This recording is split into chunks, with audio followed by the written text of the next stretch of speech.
Most people know him as the tech titan who built a $100 billion empire. But before the boardrooms, the suits and the billions, Daniel Ek had only one dream: to be a rock star. He spent years chasing the spotlight. He practiced until his fingers bled, played in dive bars for pocket change, and gave everything he had to the music. But the world didn't want his songs.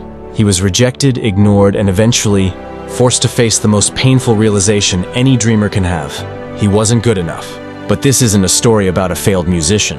This is a story about a man who, when he realized he would never be the hero on the stage, decided to redesign the stage itself. This is the story of Spotify. Daniel Ek grew up in a middle-class family in Sweden. From a very young age, music was his oxygen.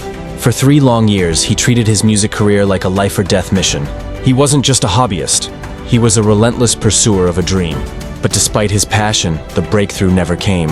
Exhausted and defeated, Daniel walked away from the guitar. But while he left the stage, he couldn't leave the music. At that time, the music industry was in a death spiral. Piracy was everywhere. Sites like Napster and LimeWire were king. People were stealing music because buying a $20 CD for one good song felt like a scam. The industry was fighting its own fans in court, and the artists were losing. Daniel saw a world where music was dying, and he realized his failure as a musician gave him a unique perspective that no CEO in Silicon Valley had. Daniel had a radical thought. What if we made listening to music easier than stealing it? In 2006, he launched Spotify. The goal wasn't just to make an app.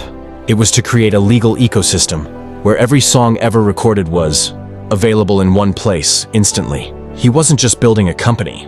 He was fighting a war against the entire music establishment. Record labels didn't trust him. Tech giants doubted him. But Daniel didn't blink. He knew the pain of the struggling artist, and he knew the frustration of the music lover. He combined his love for chords with his genius for code. He turned a failed music career into the most successful music platform in human history. The lesson. Today, Spotify has over 700 million users and 280 million paying subscribers. Daniel Ek may never have heard a stadium full of people chanting his name, but every time someone hits play on a Spotify playlist, from a teenager in Tokyo to a traveler in New York, they are walking on the stage he built. Here is the truth most people miss. Sometimes, your greatest failure is actually a redirection.